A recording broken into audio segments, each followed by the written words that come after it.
Hola, ¿qué tal chicos? Buenos días, buenas tardes, buenas noches. A la hora que estén mirando este video, vamos a iniciar con la materia de lenguaje y animación audiovisual digital, la sesión número 8, titulada Proceso de animación, preproducción. Para contextualizar un poco con el tema, vamos a ver o vamos a cuestionarnos cuáles son las etapas del proceso de animación.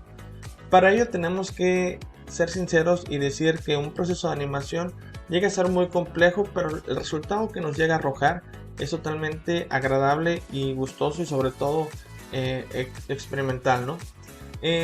Difiere mucho, como lo dice aquí en el texto, difiere mucho con lo que viene siendo el proceso tradicional de producción, a cómo se ha trabajado antes o cómo se trabajaba anteriormente con láminas. Ahora todo puede ser utilizado con las nuevas tecnologías, con una buena computadora, un buen procesador y todos los diseños que queramos plasmar en un plano 2D o hasta 3D. Solamente ocupamos una buena creatividad, un poquito de talento y sobre todo un trabajo duro para poder hacer un trabajo muy bueno de animación.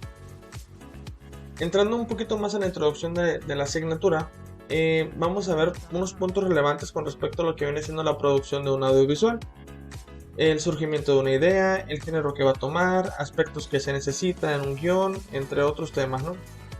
¿Y cómo vamos a ver estos? Pues vamos a ver primero que nada que para tener una idea o una producción de animación ocupamos tres pasos: la preproducción, la producción y la postproducción. La preproducción, para la fase preparatoria, es necesario tener claro el perfil del proyecto y sobre todo contar con los guiones literarios y técnicos que son con los que ya nosotros contamos.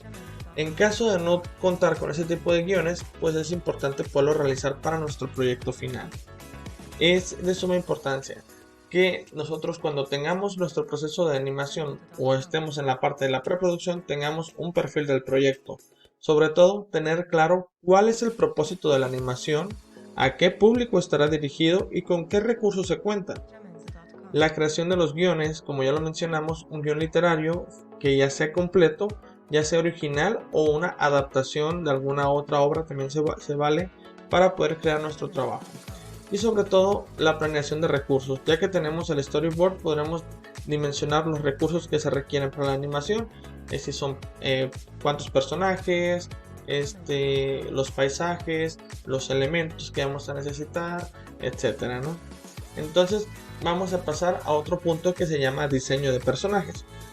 En los documentos que se han elaborado previamente en los guiones de storyboard siempre se tiene que diseñar un personaje, un objeto o un ambiente que van a intervenir dentro de la animación. Y en este caso vamos a ver un ejemplo de cómo los personajes o cómo debemos de diseñar un personaje en un trabajo final ya presentado. Esto que les voy a poner aquí, esto es un ejemplo. El diseño de personaje. En este ejemplo vamos a explicar cómo se desarrolla el personaje, ¿sí? El personaje se llama Casey, ya nos está comentando en el texto a partir de qué nació, de qué formas sencillas, qué se pretendía realizar, cómo lo querían hacer, y se crea después de toda esta idea un boceto del personaje. Ya que tengamos el boceto del personaje, muchas personas lo suelen hacer, en cartulina, hacen sus diferentes posiciones y luego lo pasan lo que es a un programa de edición, puede ser en Adobe Photoshop, CorelDRAW o Illustrator, cualquiera que ustedes deseen.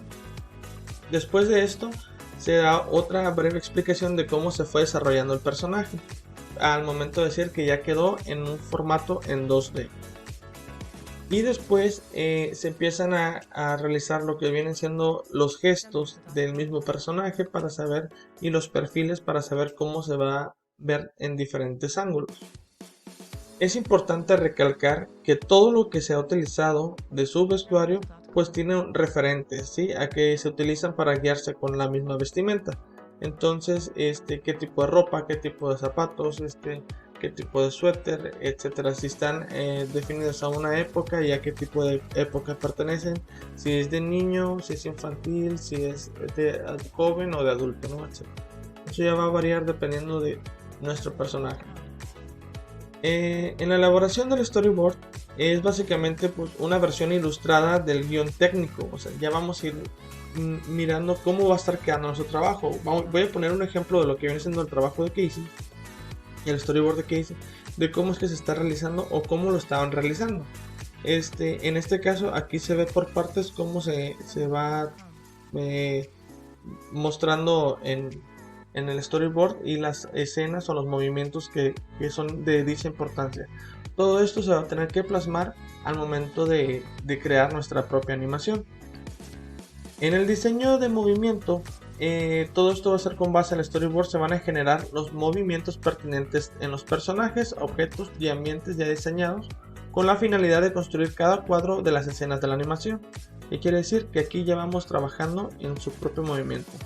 Y si le queremos agregar una grabación de voces y música de fondo, pues tenemos que seleccionar la voz correcta para nuestro personaje y la música que quede a ritmo o concuerde con nuestra temática, ¿no? Aquí no sé si se alcanza a visualizar, pero estos son unos movimientos de lo que viene siendo el personaje y lo que se está realizando, que siguen siendo los ejemplos de Casey. Y aquí ya se ve cómo está ya producido y se supone que ya está terminado. Entonces espero que haya quedado un poquito claro con respecto a lo que viene siendo la preproducción, porque es muy importante. Dice aquí que muchas veces, ya como conclusión, el proceso de preproducción marca la diferencia entre un resultado exitoso y uno deficiente, pues si de antemano se planifican los recursos y se hace un diseño exhaustivo de lo que esperamos obtener, prevenimos errores o inconvenientes que puedan presentarse. En esta fase se va a definir claramente la animación que se va a construir y se le genere un estilo. Con esto quiere decir que si nosotros tenemos un buen trabajo de preproducción, créanlo que tendremos éxito con nuestra producción y postproducción. Ahora, ¿qué va a ser de actividad de aprendizaje? Va a ser lo que viene en la sesión número 8 y dice que tienen que ver con atención un cortometraje titulado ¿Qué quiere decir virgen? Y van a realizar un perfil del proyecto en el que van a expresar de manera hipotética, o sea, van a suponer cuál es el objetivo del audiovisual, a qué público es al que va dirigido y el tipo de audiovisual que es. Con esos datos nada más, pueden ser máximo 2 cuartillas y nada más agregarles sus datos importantes. Así que por mi parte es todo, que tengan un excelente día.